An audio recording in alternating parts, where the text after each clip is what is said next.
Now we're going to start the fluid dynamics portion of this chapter, which instead of talking about fluids standing still, we're going to talk about fluids that are flowing.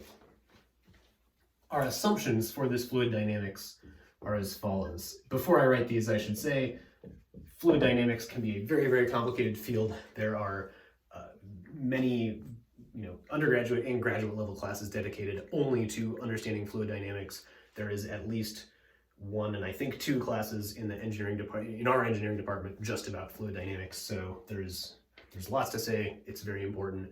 We can make harder assumptions than this, but this is what we're going to use for our class. We're going to assume that our fluid is incompressible,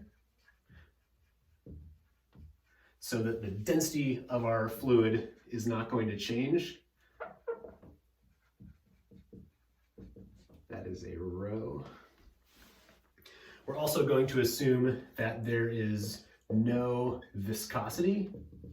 We haven't talked about viscosity yet, but that is like the internal friction of a flowing fluid. It is a way our fluid can lose energy. So saying that it's zero viscosity is kind of like saying that there is no friction. Not exactly the same, but you can kind of think of it that way. We're saying energy is going to be conserved for our fluid. Lastly, we're going to assume steady flow.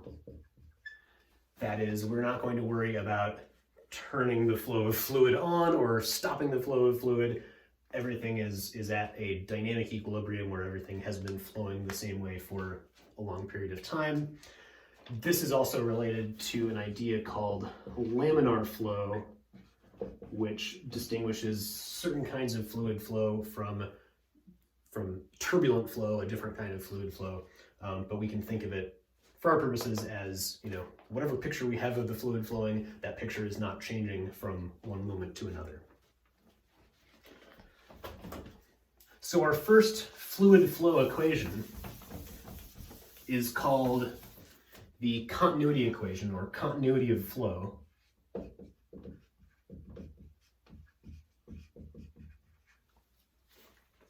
And we can think of this equation as just basically coming from mass conservation.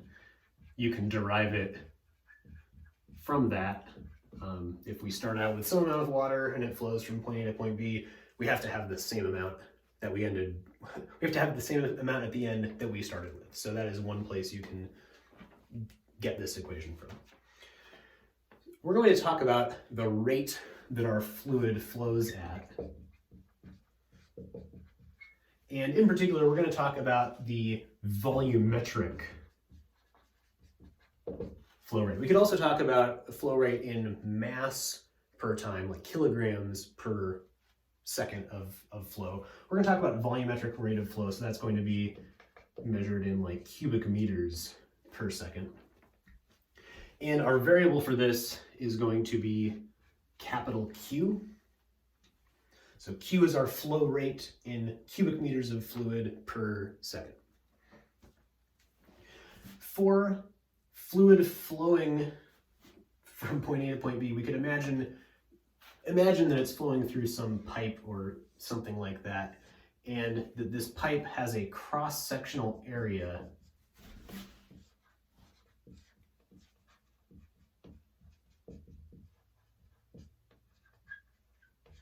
given by capital A, and this fluid has a velocity that is the same at all points across this area that is equal to V.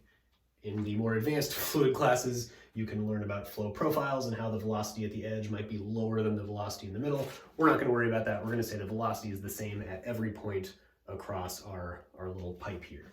So if this is true, then our flow rate Q is just equal to this velocity times this area.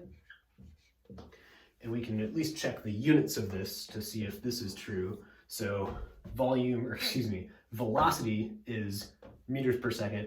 Our area is meters squared. So meters times meters squared gives cubic meters per second. So that matches what we expect our units of Q to be. The continuity of flow part of this is as follows. If we have some fluid flow through some area, and we take this pipe or whatever it is, and let's say it gets smaller. We change what this area is.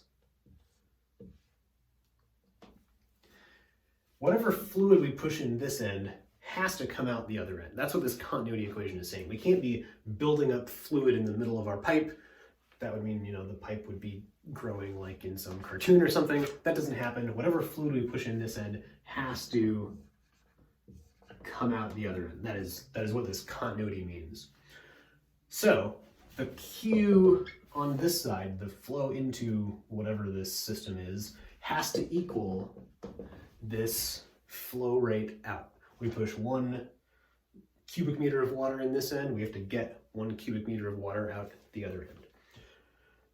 In terms of our flow equation, that means that if we call this end like end number 1 and this end number 2, we have V1A1, so that's the velocity here, and this area at that end, that has to be equal to this velocity at point 2 and whatever that cross-sectional area is at point 2.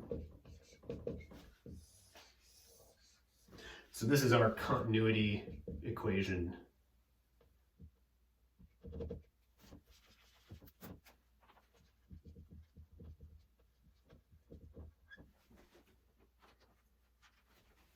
A couple things we can see from this right away.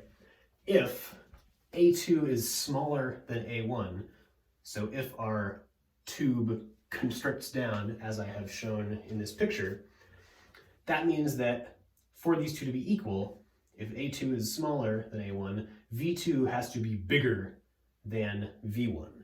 So in constricting our flow to a smaller space, we actually increase its velocity by that same factor.